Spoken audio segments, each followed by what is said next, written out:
The interstellar spaceship Avalon can be seen traveling through space, headed to a colonized world called Homestead 2. All of its quarters are empty, the vessel is on autopilot. The 258 crew members as well as the 5,000 passengers are in hibernation.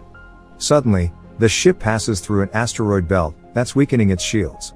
Power is diverted to the main shield, but the ship is on a collision course with a giant asteroid. Suddenly, the asteroid collides with the ship, causing various malfunctions. The ship begins self-reparations, but one of the hibernation pods activates. The passenger awakened is Jim Preston, a mechanical engineer. His pod opens and an automated system helps with his awakening, telling him that he spent 120 years in suspended animation and that the ship is only 4 months away from Homestead 2. He's told that he will be able to spend that time enjoying the luxurious aspects of the ship. Jim receives instructions about his ID band, his cabin and the primary activities he's to take part of, prior to the arrival on the planet. Excited and nervous to meet the people on the ship, he gets ready, leaves his cabin and walks into an automated class meant for an entire learning group. Jim looks a little anxious, as the hologram explains the situation on Earth, calling it overpopulated, overpriced and overrated. It tells him to hold his questions to the end of the lesson, but Jim keeps asking why he's the only one there. He realizes that the hologram can't answer him and goes to search for other people. He gets to the main concourse of the ship. No one is there either, but an automated informational desk offers to help. Jim asks to talk to a real person and it sends him off to talk to a steward, but when he finds that no one is there too, he asks to speak to the captain. When he gets to the bridge, even though he doesn't have access to go inside, he can see that none of the main crew is awake either. Jim eventually goes to the observatory, where he finds out that the ship is actually 90 years away from Homestead 2. He realizes that he woke up too soon, so he rushes back to the concourse and sends a message back to Earth asking what he should do, because he doesn't know how to get back into hibernation. The communication system informs him that the overpriced call to Earth would take approximately 55 years to get an answer back. Jim is devastated. He walks around and finds the ship's bar, where he sees another person. As he's talking to the bartender, something seems strange about him. When he goes to get him a drink, Jim realizes that he's an android. It's called Arthur. Jim wants to find out more information from him, but he can't even explain to the android how it's possible for him to be there ahead of time. Jim wakes up in his cabin the next day and goes to the cantina, where he quickly realizes that most of the things on the menu are reserved for gold-class passengers only. He gets his plain coffee and tries to figure out how to fix his hibernation chamber. After he gets all the tools, he manages to get it operating and lies down inside of the pod. But nothing happens. Next, he decides to use the tools he found to get into the crew's hibernation chambers. That doesn't work either. Small malfunctions happen around the ship. Jim keeps returning to the bar to drink, but mostly to talk to Arthur. The android gives him some advice that convinces him to break into one of the gold-class rooms and try to have some fun on the ship. Jim tries all the restaurants, the games, the entertainment system. But as time passes, he becomes even more miserable to be there alone. One day, he gets drunk and wanders around the hibernation pods, when he stumbles into an airlock with spacesuits designed for spacewalks. Jim gets into a suit and goes to the airlock, pushes a lever and then the button to release the airlock door. Once outside the ship, he's mesmerized by the view. He's the only conscious human being experiencing that moment in time. Jim releases the magnets on his boots and floats in space, feeling devastated. He comes back inside, takes off the suit, but goes back to the airlock without it on. He pulls the lever, ready to end it all, but changes his mind in the last moment, runs back inside and slips on a bottle. Jim stands up and is instantly drawn to a woman in one of the pods, named Aurora. He searches for her files in the directory and listens to her passenger interview, becoming enamored with her.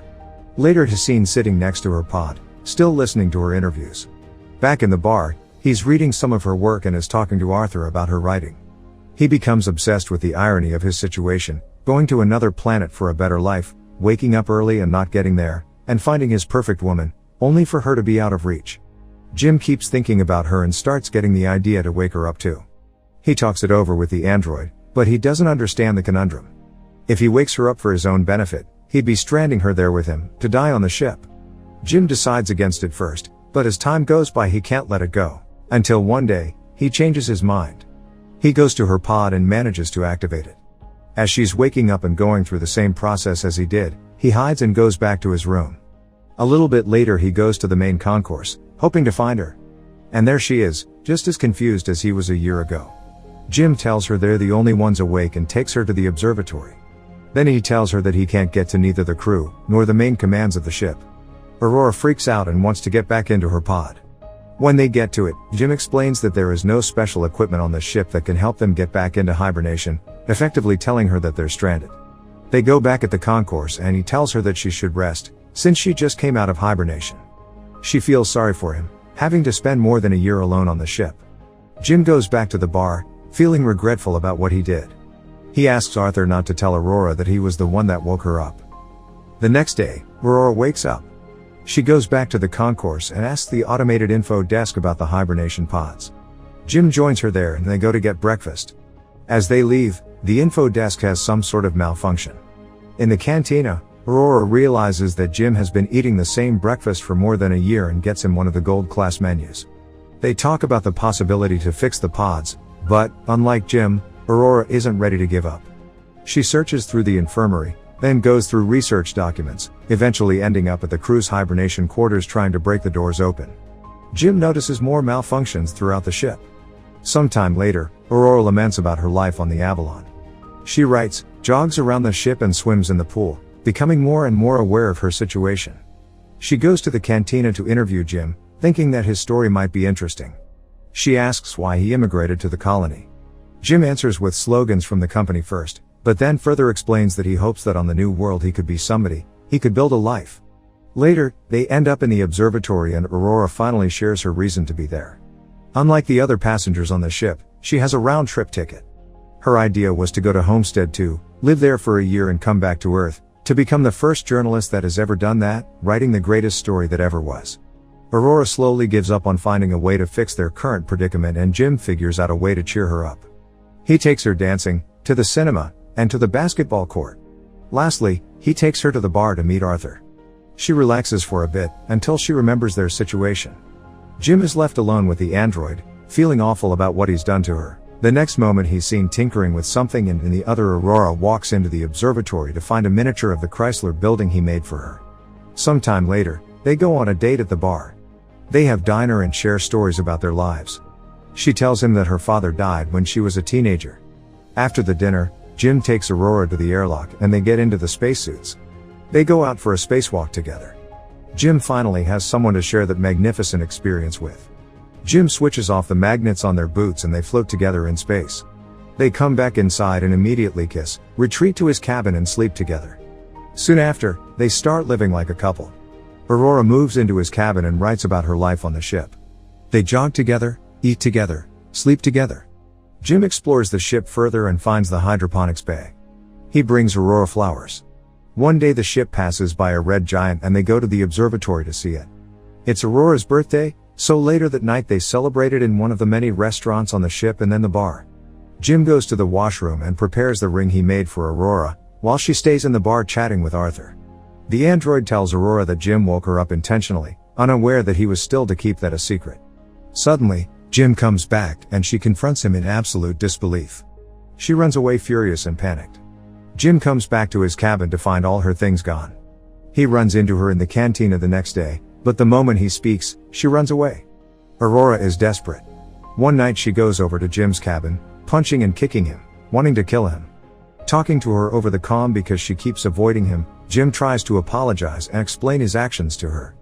He tells her he fell in love with her, but Aurora doesn't care. She can't forgive him for taking her life. One night, as Jim is in his cabin, another malfunction happens. The ship faces a critical error and the main command shuts down. Later, he walks into the elevator and it malfunctions. Aurora walks into the main concourse and sees that Jim has planted a tree there. Then, she goes to the cantina, where the food dispensary is also malfunctioning. Suddenly, both of them hear the voice of the deck chief over the comms, asking who planted the tree.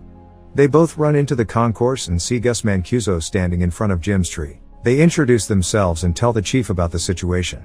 He doesn't understand how 3 pods could fail. Mancuso takes them to the bridge and he discovers that there is something wrong with the ship, but the information on the systems has to be checked manually. When they leave the bridge, a robot almost falls on their heads and the two of them tell Mancuso that malfunctions have been happening all over the ship more frequently. He says that shouldn't happen, as he shows them how to collect the data.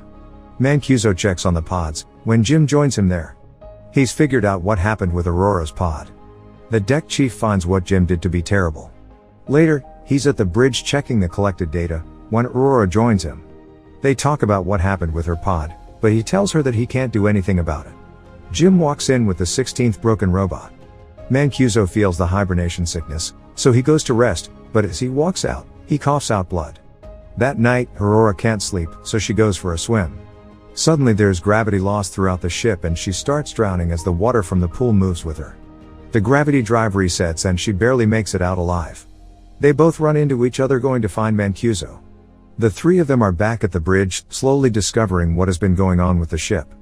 Mancuso figures out that something happened 2 years ago, taking out a major system. They need to find and fix what has caused the failure, because the entire ship is trying to pick up the slack. If they don't fix it, the entire vessel will be stranded. They go to find the problem, but Mancuso faints, so Jim and Aurora take him to the infirmary. He's dying and there are no treatments that can stop it or prolong the time he has left. Sometime later, the three of them meet in the observatory and Mancuso gives Jim his ID bracelet, tells them to fix the ship and immediately perishes. Suddenly, the lights change to an alarming red and the ship starts shaking. Jim tells Aurora that he needs her help, and they run toward engineering, but there's another failure in the gravity drive. And immediately another one that afflicts Arthur as well. Jim deactivates him. They finally arrive in engineering and start looking for the problem. They find it in the power plant and as they open the hatch, Aurora gets sucked in. The asteroid has caused a breach in the hull in that area. Jim gets sucked in too, but he holds on to the hatch, as it keeps closing on him. Eventually he gets sucked in too, but they quickly manage to seal the breach. Instantly after fixing that problem, Jim realizes that there is more than one breach in the hull. The two of them follow the trajectory of the meteor and find that it has hit the reactor control computer. Jim thinks he can find replacement parts for it. They find the part and change it, but the process of venting the reactor still fails. They do it manually, but it fails again. Jim figures out that he needs to open the vent door from outside of the ship, so they can cool the reactor down. Both of them go to the airlock and as he's getting ready to go out, he gives Aurora Mancuso's bracelet, because he might not come back.